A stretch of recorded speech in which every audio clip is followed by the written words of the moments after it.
Welcome to Audit the Audit, where we sort out the who and what and the right and wrong of police interactions. This episode covers national parks, Native American rights, and identification laws, and is brought to us from the public record of the National Park Service. A link to the original video can be found in the description below. On December 27, 2020, 43-year-old Marine Corps veteran Daryl House, along with his sister and dog, were allegedly spotted climbing among and on top of cliffs that are off the designated trail at the Petroglyph National Monument in Albuquerque, New Mexico. Shortly after going off trail, Mr. House and his sister were contacted by an unidentified park ranger with the National Park Service. This is yet another interaction that went viral after a misleading video was posted online, and I highly encourage you all to watch the entirety of this episode to gain a deeper understanding of the legalities at play before drawing your conclusions. Park Ranger, I just need to talk to you about the off-trail stuff, okay?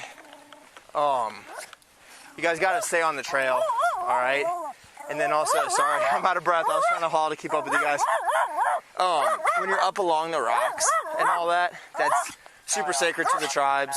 They don't want anybody up there. And then we get a lot of graffiti as well, okay? What's that? We don't do that. We respect this. Okay, that's awesome. I'm just telling you the rules, okay? So, and also it's really, really important not have pets off the trail as well, okay? So even like right here, we're not on the trail. We really should be along the fenced-in trail area, trying to kind of let this get natural and revegetated again, okay? Does that make sense? Okay. Do you guys have IDs with you? I don't intend on writing any. Sir, you're not free to go right now. Hold on. Hey, bud, listen, you're not free. Do not do it like this, okay? Please don't be like that. Please don't be like that. This is just a simple contact that is honestly a warning. I don't expect it being more than that, okay? So all I need, make sure that we haven't talked about it in the past. You don't need my identification, sir. So let's don't go down that road, okay? I'm already going down that road. Mr. House tells the ranger that he does not need his identification and that he will not be providing it. It is important to recognize that the National Park Service is a division of the Department of the Interior and derives its law enforcement authority from Section 102701 of Title 54 of the United States Code, more commonly known as the General Authorities Act. Park rangers retain the very same legal authority as many other federal law enforcement agencies, such as the U.S. Marshals and the FBI, and their authority generally runs concurrently with whatever state they work in, meaning that they can enforce both federal and state statutes. Title 36 of the United States Code covers parks, forests, and public property, and Chapter 1 of this title is entirely dedicated to the National Park Service and the Department of the Interior. Section 2.1 of this chapter specifically outlaws walking on, climbing, entering, ascending, descending, or traversing an archaeological or cultural resource, monument, or statue, and the Petroglyph National Monument certainly falls within the scope of this code. According to the National Park Service's website, archaeologists have estimated that there may be over 25,000 petroglyph images along the 17 miles of escarpment within the monument boundary. Petroglyphs are rock carvings made by pecking directly on the rock surface using a stone chisel and a hammerstone, and are extremely fragile and easily destroyed. Traveling outside of the designated trail has the potential to destroy precious artifacts that can never be replaced, and there are likely several petroglyphs and other artifacts within the park that have not yet been discovered. Even traversing across open land has the potential to cause serious damage to artifacts that lay just beneath the ground surface, and the federal codes that protect national parks and monuments are designed to prevent this from happening. The video leaves little doubt that Mr. House and his sister were in violation of the federal code protecting the petroglyph monument, and the park ranger was well within his authority to detain Mr. House under the suspicion that he violated that code. All that said, whether or not Mr. House was required to provide ID to the ranger is dictated by New Mexico state law, because there are no federal codes for failing to produce identification. Code 30-22-3 of the New Mexico statutes criminalizes the act of concealing one's true name or identity with the intent to intimidate, hinder, or interrupt any public officer. And although New Mexico courts have not clarified what information would satisfy the requirements of this code, the 10th Circuit Court, which presides over New Mexico, noted in the 2015 case of Mosek versus City of Albuquerque that a physical ID may not be required. However, the court also acknowledged the 1997 New Mexico Appellate Court case of State versus Andrews to clarify that suspects must, quote, provide police officers the minimal essential information regarding identity so that they can perform their duties. While Mr. House may not be legally required to provide a physical copy of his ID, he is required to provide the ranger with the information needed to ascertain his identity. Okay, that's fair enough. Do you have an ID with you, ma'am? I don't have my ID. You don't? Okay, that's no problem. If I could just get your name. Sir, I don't want to have to tell you again. You're not free to go. Do not get crazy with me, okay? I'm not getting crazy, sir. So this can go really simple. Military. I understand that. Thank you for your service. Thank you. I just want to walk and enjoy this hike. And I'd like everyone I'm to be able... here on holiday from Okay. North Carolina, okay? So can you just let us be? We're going to go find the trail. There was a group of people coming in, so I didn't want to interact with them. Okay, all right. Because I know we're social distancing. Okay. So... Okay. So that's simply... So you're not free to go. Please do not walk away like that. Mine is Fiona. Thanks, Fiona. Did you guys drive here? No, we didn't drive here. Can you spell that for me? Is it F? Iona. Okay. Thanks. BANK. Okay, thanks. Do you have a middle, Fiona? No. Okay. And then what's your date of birth? December 12th, 1994. Happy, just recent birthday. Is your driver's license out of New Mexico? No. What state? I think in Minnesota. Okay. Is that the most recent ID you've had? Yeah. Okay. Alrighty, thanks. So I've got Fiona Banks, 12/12/94, in probably Minnesota. Okay. All right, sir. I really just want to restart this. This is not a big deal. Like I said, this is a simple warning. You're making it a big deal. No, I'm just doing my job, sir. This is literally my job, to serve and protect this area, okay? This is sacred to a ton of folks. We get a lot of visitors. Unfortunately, it doesn't get treated that well, and so I've got to be out here protecting it, okay? This is very simple. I run you. I make sure that we haven't talked about it before. If we have, maybe it's a more official warning or a citation, or you have to go to court, etc. If we've never talked about this before, no harm, no foul. You're educated, and I'm out of here. Does that make sense? You're not getting my identification, sir. Okay. That's no problem. Do you know his name? Do you know his name? Yeah. Okay. What is his name? Gerald. Thank you. Is that with a G, sir? It's a J. Okay. Do you mind spelling that for me then? J-E-R-A-L-D. Alrighty. Thank you, sir. And your last name?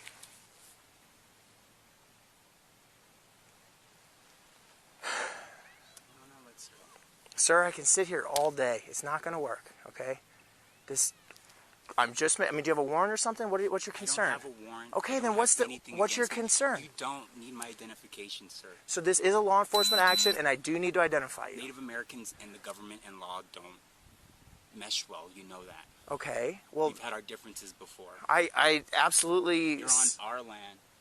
Here, Mr. House points out the fact that Native Americans have a tumultuous history with the American government, and while this is irrefutably true, it bears little significance in this interaction. There is no denying the atrocities inflicted upon Native Americans by the hands of the United States government, and the legal implications of these acts still reverberate throughout American society today. In fact, the Supreme Court is still hearing cases about the legitimate ownership of certain parts of America, and as recently as 2020, the court ruled that a major portion of Oklahoma belonged to the Creek Tribe Reservation. However, modern America has made a concerted effort to preserve Native American culture and national identity, and this largely began by the government's creation of unique statuses for American Indian tribes, recognizing them as sovereign nations but still existing under the laws of the U.S. government and the state in which the tribal nation is located. There are approximately 2.5 million Native Americans in the United States today, and federally recognized tribes are considered domestic dependent nations that have certain elements of tribal sovereignty preserved while still remaining subordinate to the federal and state governments. From this status, the concept of tribal sovereignty was born, which grants tribal nations the right to limited self-government,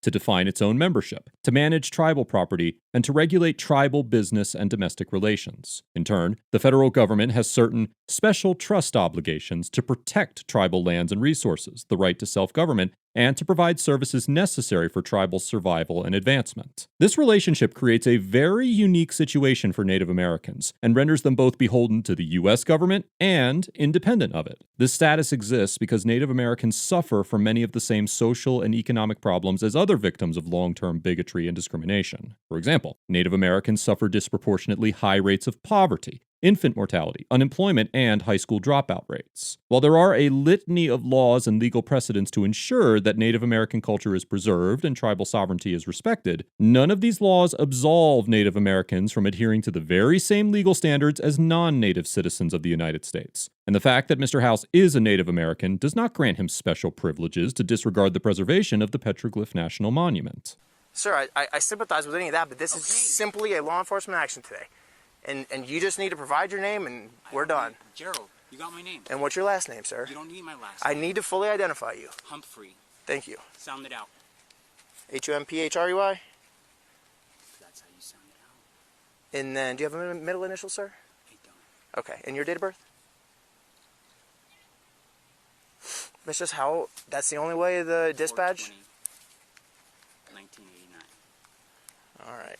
Thank you very much. I just need to clear with dispatch, and then we'll be out of here, okay?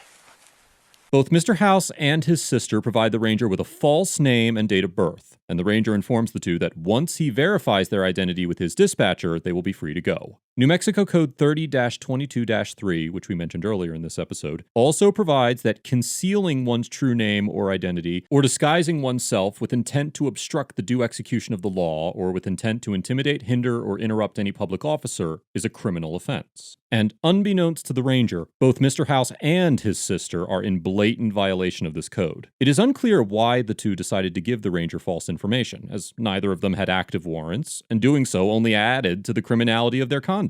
After the ranger tells Mr. House that he is going to confirm his information with dispatch, Mr. House begins walking away from the scene, and the ranger and Mr. House's sister catch up to him once he gets back onto the trail. So, let me get this straight. You'd like to escalate this contact into refusing to identify yourself, and then in which case you're going to be detained until I can ID you? I'm asking you, if you do not want to identify yourself, I just need your full information, and if you don't want to ID yourself... I don't want to ID myself. Okay. So, that would be Trail now. that would be refusing a lawful order. You understand that? And then you'll be detained until I can ID you. Do you understand that? You're not going to touch me. Do you understand that? All right, sir, go ahead and please give her the dog. My dog ain't going anywhere. Sir, please give her the dog. My dog ain't going anywhere. Okay, here's what I need you to do. Stop right now, sir. Stop walking. Stop walking or you may be tased. Stop walking. Please, Put the dog down right now. please, sir. Just Put the dog down right now. let me get your Put phone out. put the dog down right now. Sir, I'm Why scared is this when going so off? I don't understand. Why Can you is this can going- why- can you ask him to put the dog down, please? Why are you doing this? Can you Mr. House begins frantically screaming for help as the ranger attempts to detain him, and moments later, Mr. House is tasered multiple times. After being shocked, Mr. House continues to passively resist the ranger, but eventually a backup officer arrives on the scene and Mr. House is subdued and handcuffed. Mr. House was written 3 citations for being in a closed area off trail, providing false identity information, and failing to comply with a lawful order. And his sister was cited for providing false information and being off trail. On the same day of this encounter, Mr. House posted a video of the interaction to his Instagram page and accused the ranger of racism and misconduct and stated, quote, "This could have been a civil interaction. The law doesn't work for the indigenous." Mr. House also claimed that he was clearly on the trail when he was tased and that he shouldn't have to explain why he was off the trail. Mr. House's post went viral almost immediately, and the National Park Service released the body cam footage the following day, along with a statement declaring that the encounter was under investigation by the NPS Office of Professional Responsibility. It is unclear whether Mr. House will be pursuing legal action. I will be posting an extended review of the Ranger's use of force on the ATA Patreon page, so if you'd like to see a breakdown of the actual tasing and apprehension of Mr. House, be sure to check out the link to Patreon in the description below. Overall, the National Park Service Ranger gets an A-, because although he could have been more reserved with his use of a taser, he was calm and cordial throughout the encounter, attempted to engage in a civil dialogue with Mr. House, and remained within the bounds of his authority at all times. The Ranger did everything he could to de-escalate this interaction, and made a concerted effort to end this encounter peacefully. As mentioned before, I will be covering the Ranger's use of a taser on Patreon, but I have no doubt that Mr. House was firmly on his way to being physically restrained nonetheless, and I struggle to see a path to a peaceful outcome to this interaction. All of the Ranger's commands were lawful and warranted, and the fact that this interaction escalated into a physical altercation can be solely attributed to Mr. House's refusal to obey those commands. I commend the Ranger for upholding the law diligently and professionally, and this is one interaction where a departmental finding of no wrongdoing on the part of their officer would be legitimate. Mr. House gets an F for failing to obey the lawful commands of the ranger, unnecessarily providing a false name and birth date, and for escalating this encounter into a physical altercation. Considering that Mr. House claims to be a Native American who respects the petroglyph monument, he, of all people, should understand the importance of remaining on the trails. Mr. House and his sister could have unknowingly destroyed artifacts that are sacred to the Pueblo tribe. And once those artifacts are gone, they're gone forever. The petroglyph monument deserves to be protected from this kind of reckless behavior. And I struggle to see how Mr. House's ethnicity absolves him from the responsibility of preserving the cultural and historical value of the land. Mr. House needlessly escalated what could have been a simple warning into a full-scale tasing and detainment, and committed multiple crimes along the way. Mr. House's narrative following the encounter was entirely misleading, and this interaction is a prime example of why you shouldn't take videos like his Instagram post at face value. I highly doubt that Mr. House would have a case against the ranger, and I firmly believe that the officers could have arrested him if they chose to do so. Mr. House was granted significant leniency throughout the entirety of this encounter, and ultimately was allowed to go free with a few minor citations, but still felt compelled to craft a narrative of victimization, despite the fact that his actions were the driving force for escalation. Be sure to check out the extended coverage of this interaction on the ATA Patreon page, as the content of the arrest is too graphic for this channel. Let us know if there's an interaction or legal topic you would like us to discuss in the comments below. Thank you for watching, and don't forget to like and subscribe for more police interaction content.